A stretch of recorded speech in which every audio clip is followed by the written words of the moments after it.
Okay. നമ്മൾ ഇന്ന് 31-ാമത്തെ സെഷനിലാണ് ഇരിക്കുന്നത്. 31 സെഷൻ നമ്മളിവിടെ കണ്ടിന്യൂസ് ആയിട്ട് നമ്മൾ ഡിസ്കസ് ചെയ്ത് കഴിഞ്ഞു. ഇന്ന് നമ്മൾ പഞ്ചകോശങ്ങളുടെ ഒരു കണ്ടിന്യൂഷൻ സീരീസിലാണ് പോകുന്നത്. കഴിഞ്ഞ സെഷനിൽ നമ്മൾ അന്നമയ കോശ ഒന്നാമത്തെ ലെയർ നമ്മൾ പഠിച്ചു കഴിഞ്ഞു. നമ്മൾ ആദ്യം തന്നെ ഇൻട്രൊഡക്ഷനിൽ പറഞ്ഞിട്ടുണ്ടായിരുന്നു, ഈ പഞ്ചകോശങ്ങൾ എന്ന് പറയുന്നത് നമ്മുടെ ശരിക്കുള്ള സോളിനെ കവർ ചെയ്തിട്ടുള്ള 5 ലെയേഴ്സ് ആണ്. 5 ലെയേഴ്സ്. അപ്പൊ അതില് പുറത്തുനിന്നാണ്, ഔട്ടർ ലെയറിൽ നിന്നാണ് നമ്മൾ തുടങ്ങിയത്. അന്നമയ കോശ എന്ന് പറഞ്ഞാൽ ഏകദേശം ഫിസിക്കൽ ബോഡി എന്ന് പറയുന്ന ഒരു ലെയർ വരും. അത് ഏറ്റവും ഔട്ടർ ആണ്. ദെൻ നെക്സ്റ്റ് ഇരിക്കുന്ന ലെയർ ആണ് പ്രാണമയ കോശ എന്ന് പറയുന്ന ലെയർ. പ്രാണൻ എന്ന് നമ്മൾ പണ്ട് മുതലേ ഉപയോഗിക്കുന്ന ഒരു വാക്കാണല്ലേ, പ്രാണം. പ്രാണൻ എന്ന് പറഞ്ഞാൽ എന്താണ്? ജീവൻ, അല്ലെ? ജീവശക്തി എന്നൊക്കെ നമ്മൾ ഉപയോഗിക്കാറുണ്ട്. അപ്പൊ ആ ഒരു വൈറ്റൽ എനർജിയുടെ ഒരു ലെയർ, അതാണ് ഉദ്ദേശിക്കുന്നത് പ്രാണമയ കോശ എന്നതുകൊണ്ട് ഉദ്ദേശിക്കുന്നത്. അത് ശരിക്കും ഈ ബ്രെത്തോ അല്ലെങ്കിൽ എയറോ ഓക്സിജനോ മാത്രമൊന്നുമല്ല. അത് ഒരു ഈ പറഞ്ഞ ഒരു പ്രാണ ഊർജം നമ്മുടെ ഉള്ളില് സർക്കുലേറ്റ് ചെയ്യുന്നതിന് ആവശ്യമായ എല്ലാ കാര്യങ്ങളും ഫങ്ഷൻസും ചെയ്യുന്ന ഒരു ലെയറാണ്. അപ്പൊ അതിന്റെ മെയിനായിട്ടും 5 വായു എന്ന് പറയുന്ന കാര്യങ്ങളിലൂടെയാണ് അതിന്റെ ഫങ്ഷൻസ് നടക്കുന്നത്. നമ്മൾ ജസ്റ്റ് ഔട്ട്ലൈൻ പറഞ്ഞിട്ടുണ്ടായിരുന്നു. അതിൽപ്പെട്ടതാണ് പ്രാണവായു, അപാനവായു, സമാനവായു, ഉദാനവായു, വ്യാനവായു എന്ന് പറഞ്ഞിട്ട് 5 വായു. അപ്പൊ ഇതിന്റെ ജസ്റ്റ് ഓരോ പ്രവർത്തനങ്ങളും ജസ്റ്റ് നമുക്കൊന്ന് നോക്കാം. അപ്പൊ നമുക്ക് ഏകദേശം ഒരു ഐഡിയ കിട്ടും എന്താണ് ഈ പ്രാണമയ കോശ എന്ന് പറയുന്ന ലെയർ കൺസിസ്റ്റ് ചെയ്യുന്നത്, അതിന്റെ ഫങ്ഷൻ എങ്ങനെയാണെന്നുള്ളത് നമുക്കൊരു ഐഡിയ കിട്ടും. അപ്പൊ ഈ പ്രാണമയ കോശയിലെ ഒന്നാമത്തെ വായുവാണ് പ്രാണവായു എന്ന് പറയുന്നത്. ഈ പ്രാണവായു എന്ന് പറയുന്നത് ശരിക്കും നമ്മുടെ ആ ഒരു സോളിന് നമുക്ക് ആ ഒരു ജീവൻ എന്ന് പറയുന്ന സംഭവം ഉണ്ടല്ലോ, അത് ആ ഡിവൈൻ ആ ജീവൻ നമ്മൾ എന്താ റിസീവ് ചെയ്യുന്നു, ഉള്ളിലേക്ക് എടുക്കുന്നു എന്നുള്ള ആ ഒരു കൺസെപ്റ്റിലാണ് ഈ പ്രാണവായു വർക്ക് ചെയ്യുന്നത്. അപ്പൊ അത് ഡൗൺവേർഡ് ആൻഡ് അപ്വേർഡ് മൂവ്മെന്റ്സ് ഉള്ളതാണ്. ഈ പ്രാണവായു ആണ് ശരിക്കും ശരീരത്തിന് എനർജി, ഉന്മേഷമൊക്കെ നൽകുന്നത്. അതിന്റെ ഒരു പ്രവർത്തനം കൊണ്ടാണ് എല്ലാ നമ്മുടെ ഓൾ ഓർഗൻസ് വർക്ക് ചെയ്യുന്നത്. നമ്മുടെ ആ ഒരു പ്രതിരോധ ശേഷി, ഇമ്മ്യൂൺ സിസ്റ്റം വർക്ക് ചെയ്യുന്നത്. അതുപോലെ നമ്മുടെ രോഗശമനം, ഹീലിങ്ങിനുള്ള കാര്യങ്ങൾ. അതുപോലെ നമ്മുടെ ആ ഒരു കോർഡിനേഷൻ ഉണ്ടല്ലോ, നമ്മുടെ ബ്രെത്ത്, നമ്മുടെ ബോഡി, നമ്മുടെ മൈൻഡ്, ഇതെല്ലാം കൂടി കോർഡിനേറ്റ് ചെയ്തുകൊണ്ടുള്ള ഒരു പ്രവർത്തനമാണ് ഈ ഒരു പ്രാണവായു എന്ന് പറയുന്ന ആ ഒരു പാർട്ട് ചെയ്യുന്നത്. അപ്പൊ ഇത് ഇംബാലൻസ് ആകുമ്പോഴാണ് നമ്മൾ ഈ ശരിക്കും ക്ഷീണം, എപ്പോഴും ഒരു ക്ഷീണം, ഉത്സാഹമില്ല, ഇടയ്ക്കിടെ അസുഖങ്ങൾ, അതുപോലെ ബ്രീത്ത് കറക്റ്റ് ഒരു ഫ്ലോയിൽ വരുന്നില്ല, അതുപോലെ നമ്മൾ ബേൺ ഔട്ട് ആയി എന്നൊക്കെ പറയുന്ന ആ ഒരു സമയം ശരിക്കും ഈ ഒരു പ്രാണവായു ബോഡിയിൽ ഇംബാലൻസ് ആവുന്ന സമയമാണ്. ഓക്കെ. അപ്പോൾ ഇതിനകത്ത് കൂടുതലായിട്ടും ഈ ഹാർട്ടിന്റെ പ്രവർത്തനങ്ങൾ, അതുപോലെ ബ്രെത്തിന്റെ പ്രവർത്തനങ്ങൾ, നമ്മുടെ ഇമോഷൻസ്, ഇതൊക്കെയാണ് കൂടുതലും വരുന്നത്. ഓക്കെ. അപ്പോൾ ഈ പ്രാണവായു എന്ന് പറയുന്നത് ഇൻബാലൻസ് ആവുമ്പോഴത്തേക്ക് നമ്മൾ അതിനെ ഹീൽ ചെയ്ത് കൊടുത്താൽ മതി. ഈ പറഞ്ഞ സിംറ്റംസ് നമ്മൾ കാണുമ്പോൾ ഈ പ്രാണവായു ഒന്ന് ബാലൻസ് ചെയ്യാനുള്ള കുറച്ച് ബ്രീത്തിങ് പ്രാക്ടീസുകളൊക്കെ ചെയ്യാം. ഡയഫ്രമാറ്റിക് ബ്രീത്തിങ് എന്ന് പറയുന്ന, അറിയാലോ ഡയഫ്രമാറ്റിക് ബ്രീത്തിങ് എന്ന് വെച്ചാൽ നമ്മൾ മുമ്പ് പറഞ്ഞിട്ടുണ്ട്. ഒരു ഡയഫ്രമിന്റെ ഒരു പോയിന്റിൽ കൈവച്ചിട്ടൊക്കെയുള്ള ആ ബ്രീത്തിനെ ഒബ്സർവ് ചെയ്തുകൊണ്ടൊക്കെയുള്ള ബ്രീത്തിങ് ഒക്കെ ചെയ്യാം. അതുപോലെ നേച്ചർ, സൺലൈറ്റ് ഒക്കെ നല്ലോണം ഇൻടേക്ക് ചെയ്യുക, അങ്ങനെയുള്ള കുറേ കാര്യങ്ങൾ ഇതിനകത്ത് വരുന്നുണ്ട്. ദെൻ നെക്സ്റ്റ് വരുന്ന ഒരു വായുവാണ് അപാനവായു എന്ന് പറയുന്നത്. അപാനവായു എന്ന് വെച്ചാൽ നമ്മുടെ ആ ആഹ്, ഒരു ക്ലിയറിംഗ് സിസ്റ്റം വർക്ക് ചെയ്യുന്നത്.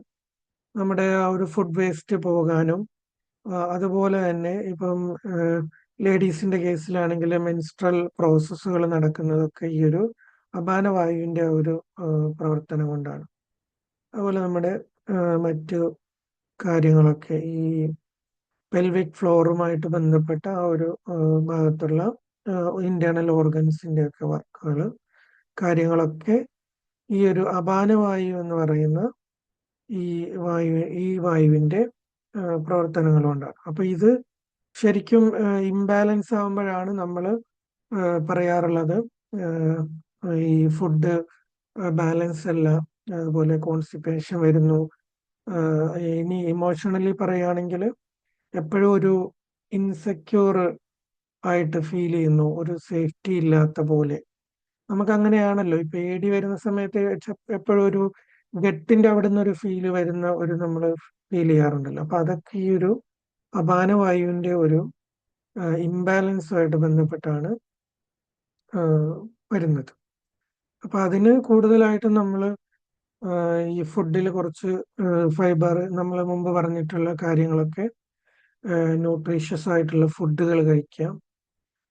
ഗ്രൗണ്ടിങ്, ആ ഒരു ഇൻസെക്യൂരിറ്റി മാറാൻ വേണ്ടിയിട്ട് നേച്ചറിൽ ഫുട്ട് വാക്കിങ് കാര്യങ്ങളൊക്കെ നടത്തുക, ബ്രീത്തിങ് നല്ല ഒരുപാട് പ്രാക്ടീസുകളൊക്കെ ചെയ്യുക എന്നുള്ളതാണ്.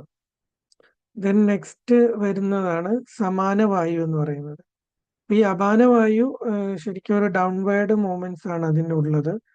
ഈ ഇപ്പൊ പറയുന്ന സമാന വായു എന്ന് പറയുന്നത് ഒരു സർക്കുലർ മൂവ്മെന്റ്സ് ആണ്. നമ്മുടെ ഒരു ബെല്ലി ഏരിയയിൽ വരുന്ന പ്രവർത്തിക്കുന്ന ഒരു വായുവാണ്.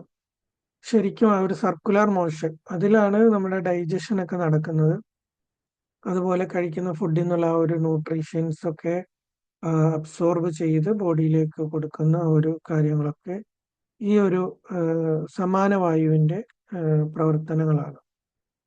അപ്പോൾ ഇത് എപ്പോഴും ബാലൻസായി നമ്മൾ കൊണ്ടുപോയില്ലെങ്കിൽ നമ്മുടെ മെറ്റബോളിസം ഒക്കെ പ്രശ്നത്തിലാകും. അതുപോലെ ഡൈജഷൻ പ്രോബ്ലം ആകും. അത് ഇനി നമ്മുടെ മനസ്സുമായിട്ട് ബന്ധപ്പെട്ട് വരികയാണെങ്കിൽ നമുക്ക് ഈ ഫുഡ് മാത്രമല്ലല്ലോ, നമ്മുടെ അനുഭവങ്ങളും കൂടി ഡൈജസ്റ്റ് ആയി കിട്ടണം, അല്ലെ? ഡൈജഷൻ എന്ന് പറയുന്നത് നമ്മൾ മെറ്റീരിയലി പറയുമ്പോഴാണ് നമ്മൾ കഴിക്കുന്ന ഫുഡ് ഡൈജസ്റ്റ് ആവുന്നതിനെ കുറിച്ച് പറയുന്നത്.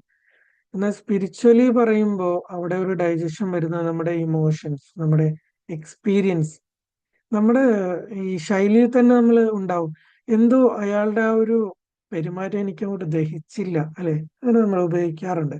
അപ്പൊ അത് ഈ ഒരു രീതിയിൽ നിന്ന്, ഈ ഒരു കൺസെപ്റ്റിൽ നിന്ന് വന്നിട്ടുള്ള ഒരു പ്രയോഗമാണ്.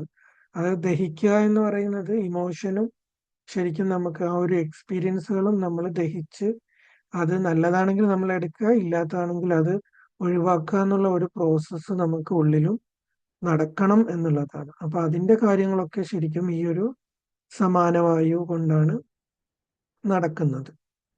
അതുപോലെ ഇത് ബാലൻസ് ആക്കാൻ വേണ്ടിയിട്ട് നമുക്ക് ഫുഡിൽ ശ്രദ്ധിക്കണം.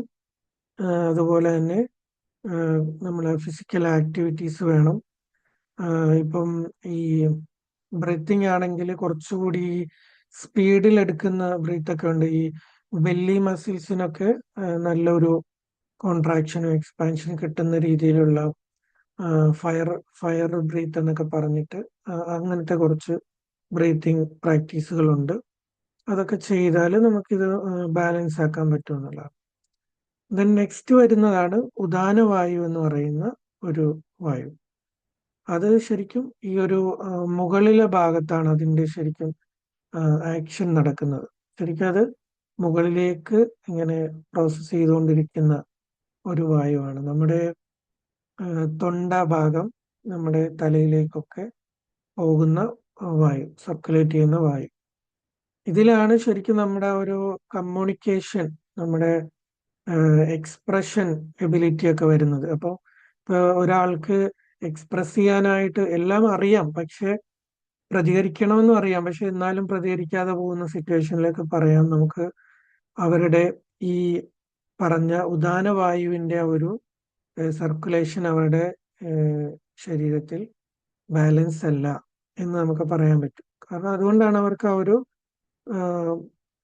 കമ്മ്യൂണിക്കേറ്റ് ചെയ്യാനുള്ള കോൺഫിഡൻസ് ഇല്ലാതെ പോകുന്നത്. അപ്പൊ അതെപ്പോഴും ബാലൻസ് ആക്കി വെക്കണം. ഇത് ഇംബാലൻസ് ആയി കഴിഞ്ഞാൽ കോൺഫിഡൻസ് കുറയും. നമുക്ക് ഈ പറഞ്ഞ പോലെ ലൈഫിനൊരു ഗോളില്ല, ഒരു എയിമില്ലാത്ത ഒരു അവസ്ഥ ഉണ്ടാവും.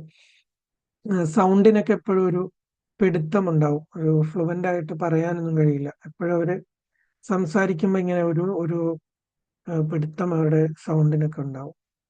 അപ്പൊ അതിന് ബാലൻസ് ചെയ്യാനായിട്ട് ഈ പറഞ്ഞ പോലെ തന്നെ ബ്രീത്തിങ് പ്രാക്ടീസുകൾ തന്നെയാണ്. ഭ്രമരി എന്ന് പറഞ്ഞിട്ടൊരു ഈ പിന്നെ ബി സൗണ്ട് നമ്മളിപ്പോ എന്താ പറയാ എക്സേൽ ചെയ്യുന്ന സമയത്ത് ഒരു ചുണ്ടുകൊണ്ടൊരു ഒരു മൂളൽ സൗണ്ട് കൂടി വരുത്തിക്കൊണ്ടൊക്കെയുള്ള കുറെ പ്രാക്ടീസുകളുണ്ട്. അതൊക്കെ ചെയ്യുക.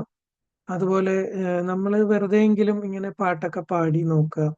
ഒറ്റക്കാവുമ്പോഴാണെങ്കിലും നമ്മൾ ആ ഒരു ഇപ്പൊ മറ്റുള്ളവരെ എൻജോയ് ചെയ്യിപ്പിക്കാനോ അല്ലെങ്കിൽ നമ്മുടെ ആ ഒരു നമുക്ക് കഴിവുണ്ടെന്ന് തെളിയിക്കാനോ ഒന്നുമല്ല. നമ്മുടെ ആ ഒരു ഫ്ലോ വരണം. ആ ഒരു എന്താ പറയുക, ഈ ഒരു തൊണ്ട ഭാഗത്തേക്കുള്ള ആ ഒരു എക്സ്പ്രഷൻ ചെയ്യാനുള്ള ഒരു ഫ്ലോ, എനർജി ഫ്ലോ അവിടെ നടക്കണം. അപ്പൊ അതിനു വേണ്ടിയിട്ട് നമ്മൾ തനിയെങ്കിലും ഒന്ന് പാടിയൊക്കെ നോക്കാം. അങ്ങനെയുള്ള കഴുത്തിന് വേണ്ട സ്ട്രെച്ചുകളൊക്കെ കൊടുക്കാം. അപ്പോഴത്തേക്ക് അത് നല്ലൊരു ബാലൻസ് ആയി വരും എന്നുള്ളതാണ്. ദെൻ നെക്സ്റ്റ് വരുന്നതാണ് വ്യാനവായു എന്ന് പറയുന്നത്.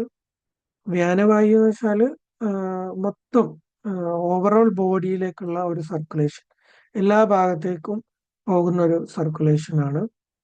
ഇതിലാണ് ശരിക്കും ആ ബ്ലഡ് സർക്കുലേഷൻ, അതുപോലെ നമ്മുടെ നെർവസ് സിസ്റ്റം, മൊത്തത്തിലുള്ള ആ ഒരു നെർവസ് സിസ്റ്റം ഒരു വർക്കിംഗ് ഉണ്ടല്ലോ, അതൊക്കെ നടക്കുന്നത് ഈ ഒരു വ്യാനവായുവിന്റെ ഒരു പ്രോസസ്സ് കൊണ്ടാണ്. നമ്മുടെ മസിൽ മൂവ്മെന്റ് അതൊക്കെ നടക്കുന്നത് ഈ ഒരു വ്യാനവായുവിന്റെ പ്രവർത്തനമാണ്. ദെൻ ഇത് ഇംബാലൻസ് ആയി കഴിഞ്ഞാൽ നമുക്ക് കാണുന്ന കുറച്ച് സിംറ്റംസ് പറഞ്ഞുതരാം. ഈ കൈയും കാലൊക്കെ പെട്ടെന്ന് ഇങ്ങനെ തണുത്ത് പോകുന്നതായിട്ട് നമുക്ക് അനുഭവിക്കും. ചില സമയത്ത് മസിലൊക്കെ ഇങ്ങനെ മുറുകി, എന്താണ് റീസൺ എന്നറിയില്ല, പേശിയൊക്കെ ഇങ്ങനെ വലിഞ്ഞ് നല്ല പെയിൻ വരുന്ന ഒരു അവസ്ഥ കാണാറുണ്ട്. പൊതുവെ നമുക്ക് എപ്പോഴും ഒരു ക്ഷീണം ഫീൽ ചെയ്യുക, ഇതൊക്കെ ഈ പറഞ്ഞ നമ്മുടെ വ്യാനവായുവിന്റെ ഇംബാലൻസ് ആണ്. അപ്പൊ ഇത് ബാലൻസ് ആക്കാൻ വേണ്ടിയിട്ട് നമ്മൾ കൂടുതലായിട്ട് സൺലൈറ്റ് എക്സ്പോസ് ചെയ്യുക, അതുപോലെ ബോഡി നല്ല സ്ട്രെച്ച് ചെയ്യുക, ജസ്റ്റ് ഒന്ന് ഒന്ന് ബോഡി ഒന്ന് ഇതാവുന്ന രീതിയിൽ കുറച്ച് സ്പീഡ് കൊടുത്ത് നമ്മൾ നടക്കുക. അതുപോലെ ബോഡി നമ്മൾ എപ്പോഴും അതിന്റെ ഓവറോൾ ഫ്ലോ കിട്ടുന്നതിന് വേണ്ടിയിട്ട് ഒരു മസാജ് ഒക്കെ കൊടുത്തിട്ട് ചെയ്യുക. ആവശ്യമായിട്ട് ഹൈഡ്രേഷൻ വളരെ ഇമ്പോർട്ടൻ്റ് ആണ്. അപ്പൊ അങ്ങനെയുള്ള കാര്യങ്ങൾ ശ്രദ്ധിച്ചു കഴിഞ്ഞാൽ നമുക്ക് ഈ ഒരു പറഞ്ഞ ഓവറോൾ സർക്കുലേഷൻ ചെയ്യുന്ന വ്യാനവായു ബാലൻസ് ചെയ്യാൻ പറ്റുമെന്നുള്ളതാണ്. അപ്പൊ മൊത്തത്തിൽ ഈ ഒരു പ്രാണമയ കോശ എന്ന് പറയുന്നത് നമ്മള് ഈ പറഞ്ഞ 5 വായുവിന്റെ ഒരു ചേർന്നിട്ടുള്ള കമ്പൈൻഡ് ആയിട്ടുള്ള ഒരു പ്രോസസ്സാണ്. അപ്പൊ അതിന് നമ്മൾ ഓരോന്ന് നമ്മൾ ഐഡന്റിഫൈ ചെയ്തിട്ട് എന്താണ് നമുക്ക്, എവിടെയാണ് നമുക്ക് ഇഷ്യൂസ് നോക്കിയിട്ട് അത് നമ്മൾ ബാലൻസ് ചെയ്യാനുള്ള കാര്യങ്ങളുമായിട്ട് ബന്ധപ്പെട്ടിട്ടുണ്ടെങ്കിൽ നമുക്ക് ഈ ഒരു പ്രാണമയ കോശം എന്ന് പറയുന്ന ഒരു ലെയർ, നമ്മുടെ ഇന്നർ ലെയർ നമുക്ക് ബാലൻസ് ആക്കി വെക്കാൻ പറ്റുന്നതാണ്. ഇതിന്റെ ഒരു പ്രത്യേകത എന്ന് വെച്ചാൽ ഇത് ഇനി നമ്മൾ പറയാൻ പോകുന്ന അടുത്ത ഇതിൽ പറയാൻ പോകുന്നത് മനോമയ കോശ എന്ന് പറയുന്ന മൂന്നാമത്തെ ലെയറാണ്. അപ്പോ ആദ്യത്തെ ലെയറായ ഫിസിക്കൽ ബോഡിയും മൂന്നാമത്തെ ലെയറായ മെന്റൽ ബോഡി അല്ലെങ്കിൽ മനോമയ കോശ എന്ന് പറയുന്ന ആ ഒരു ലെയറും കണക്ട് ചെയ്യിച്ചുകൊണ്ട് ഇടയ്ക്ക് നിൽക്കുന്ന ഒരു ലെയറാണ് പ്രാണമയ കോശ. അതുകൊണ്ട് തന്നെ ഇതിന് വളരെ ഇമ്പോർട്ടൻസ് ഉണ്ട്. ആ ഒരു കണക്ടിവിറ്റി എപ്പോഴും കൃത്യമായി കിട്ടണമെങ്കിൽ ഈ ഒരു പ്രാണമയ കോശ ബാലൻസ് ആകണം എന്നുള്ളതാണ്. അതുകൊണ്ടാണ് ഏറ്റവും കൂടുതൽ നമ്മൾ ഈ ബ്രീത്തിന് ഇമ്പോർട്ടൻസ് കൊടുക്കുന്നത്. ബ്രീത്തിലേക്കാണ് ഏറ്റവും കൂടുതൽ കോൺസെൻട്രേഷൻ വരുന്നത് ഈ ഒരു, കാരണം ഈ പറഞ്ഞ പ്രാണശക്തി നമ്മളിലേക്ക് പ്രവേശിക്കുന്നതും നമ്മളത് എക്സ്പീരിയൻസ് ചെയ്യുന്നതും ബ്രീത്തിലൂടെയാണല്ലോ.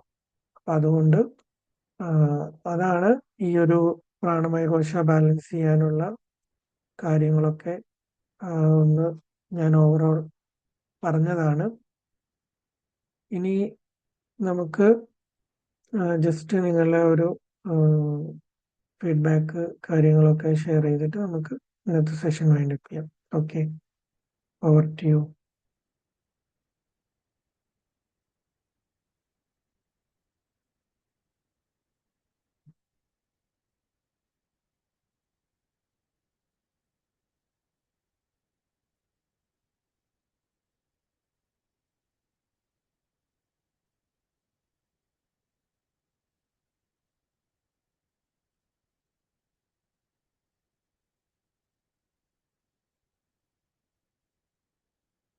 ആർക്കും പറയാൻ പറ്റുന്നില്ലേ ഫീഡ്ബാക്ക്?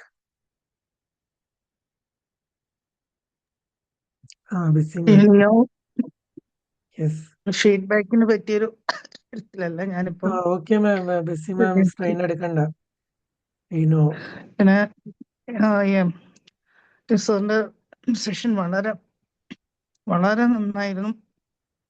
അന്നമയ ഘോഷയുടെ ക്ലാസ് ഞാൻ കേട്ടിരുന്നു, റെക്കോർഡിംഗ് കേട്ടു. ഇത് ഇപ്പം പ്രാണമയ ഘോഷ ഇങ്ങനെ ഓവറോൾ ബോഡി എഫക്ട് ചെയ്യുന്നുള്ളതെല്ലാം ബ്യൂട്ടിഫുൾ ആയിട്ട് സാർ എക്സ്പ്ലെയിൻ ചെയ്തു. അത് എനിക്ക് എൻ്റെ ഹെൽത്ത് ഇങ്ങനെ ഒരു പ്രഷർ ഇഷ്യൂ ഉള്ളതുകൊണ്ട് ഞാനൊരു എന്താ പറയുക കിടന്നുകൊണ്ടാണ് ക്ലാസ് അറ്റൻഡ് ചെയ്യുന്നത്. ഒരു ഹാഫ് സെഡേറ്റീവ് മൂഡിലാണ്. Thank you ma'am. എനിക്ക് വോക്കൽ റെസ്റ്റ് പറഞ്ഞേക്കാം. Thank you. Okay, thank you ma'am. Ma'am കഴിഞ്ഞ ക്ലാസ്സിലൊക്കെ റെസ്റ്റ് ആയിരുന്നു. ദീപ്തി മാം പറയൂ. Hello sir. ഹായ്, പറയൂ. സാർ വളരെ നല്ല ക്ലാസ് ആയിരുന്നു. ഇതിനെ പറ്റിയൊക്കെ ഞങ്ങൾക്ക് അറിവില്ലാത്ത ഒരു ഏരിയ ആയിരുന്നു. സാറ് അത് വളരെ വിശദമായിട്ട് പറഞ്ഞു തന്നു. എന്താ പറയണ്ടേ, നല്ല ഒരു അറിവായിരുന്നു കിട്ടിയത്. എല്ലാം നമ്മൾ അറിയാൻ ആഗ്രഹിച്ച കാര്യങ്ങളെല്ലാം സാർ വളരെ മനോഹരമായിട്ട് പറഞ്ഞു. നല്ല ക്ലാസ് ആയിരുന്നു സാർ. താങ്ക്സ്. ഇനിയും ഇത്തരം ക്ലാസ്സുകൾ വീണ്ടും വീണ്ടും പ്രതീക്ഷിക്കുന്നു. കാരണം വായുവിനെ പറ്റി ഇന്ന കാര്യങ്ങൾ ഇപ്പൊ മസിൽസിനാണെങ്കിലും മറ്റ് അവയവങ്ങളെ ഇത്രയൊക്കെ അഫക്റ്റ് ചെയ്യുമെന്നൊന്നും നമുക്കറിയില്ലായിരുന്നു.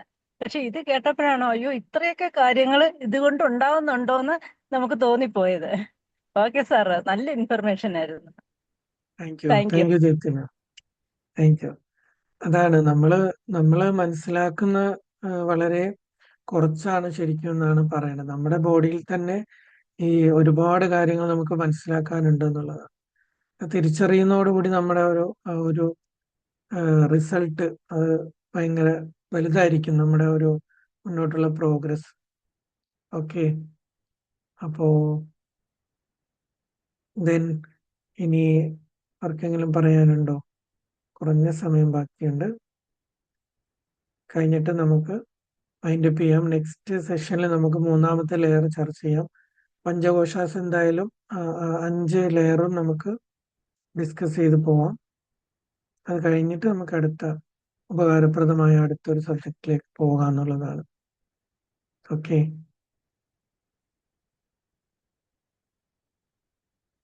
പറയാനുണ്ടോ?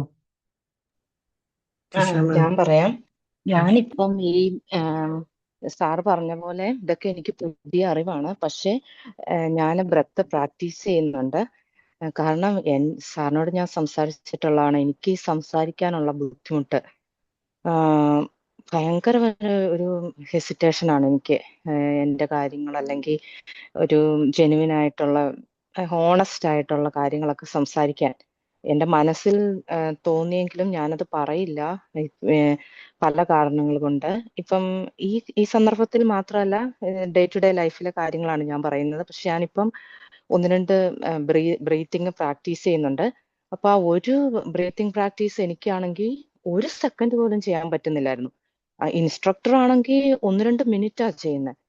അപ്പൊ എനിക്ക് മനസ്സിലായി, ഈ നമ്മൾ ഈ മെഡിക്കൽ സയൻസിൽ കാണുന്ന ഡയഗ്നോസിസിനേക്കാളും അതുണ്ട്. അതുകൂടാതെ വേറെ കുറെ കാര്യങ്ങൾ നമ്മുടെ ശരീരത്തിൽ വളരെ സബ്റ്റിലായിട്ട് വളരെ കുഞ്ഞു കുഞ്ഞു കാര്യങ്ങൾ സംഭവിക്കുന്നുണ്ടെന്ന് എനിക്ക് മനസ്സിലായി. പക്ഷെ അതൊക്കെ വലിയ ചേഞ്ചസ്, വലിയ ഒന്നെങ്കിൽ ബ്ലോക്ക് അല്ലെങ്കിൽ നമ്മൾ ഇതുപോലെ പ്രാക്ടീസ് ചെയ്യുമ്പം ഭയങ്കര മാറ്റം വരുത്തുന്നതായിട്ടും തോന്നി. Thank you. താങ്ക് യു മാം. ശരിയാണ് ജിഷ മാം പറഞ്ഞത്. നമ്മൾ ആദ്യം തന്നെ പറഞ്ഞിരുന്നു, മെഡിക്കൽ ഫീൽഡ് പറയുമ്പോൾ നമുക്ക് ആ ഒരു മൈൻഡ് റിലേറ്റഡ് അതിന് സൈക്കോളജിസ്റ്റുകൾ അല്ലെങ്കിൽ സൈക്യാട്രിസ്റ്റുകൾ എന്ന് പറയുന്ന ഒരു വിഭാഗവും ഫിസിഷ്യൻ ഇപ്പുറത്ത് ബോഡിക്ക് വേണ്ടിയും. ഇതിൻ്റെ ഇടക്ക് കുറേ കാര്യങ്ങൾ സബ്റ്റിലായിട്ടുണ്ട്. അതാണ് നമ്മളെ ഈ സ്പിരിച്വൽ സ്റ്റഡീസിലൂടെ നമുക്ക് കണ്ടെത്താൻ കഴിയുന്നതും അതിൽ വർക്ക് ചെയ്യുമ്പോൾ നമുക്ക് ആ ഒരു ഹീലിങ്ങും ഒക്കെ നമുക്ക് കിട്ടുന്നതായിരിക്കും. അതാണ് അതിൻ്റെ ആ ഒരു പ്രത്യേകത. ഓക്കെ, ദെൻ അപ്പോ ഇനി ആരെങ്കിലും പറയാനുണ്ടോ?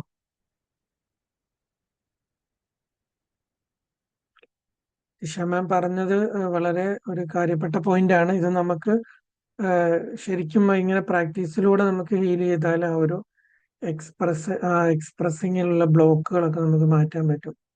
ഇനി നമുക്ക് വഴിയെ ഈ ചക്ര സിസ്റ്റം ഒക്കെ നമുക്ക് പഠിക്കാൻ നമുക്കിരിക്കാം. അപ്പോൾ അവിടെ ഒക്കെ ഈ ഒരു ഓരോ പോയിന്റിലുള്ള ചക്രാസിലുള്ള ഇംബാലൻസ് കാര്യങ്ങളൊക്കെ നമുക്ക് പഠിക്കുമ്പോൾ മനസ്സിലാവും എന്താണ് നമ്മൾ ലാക്ക് ചെയ്യുന്നത് നമ്മുടെ കാര്യങ്ങളെന്നൊക്കെ.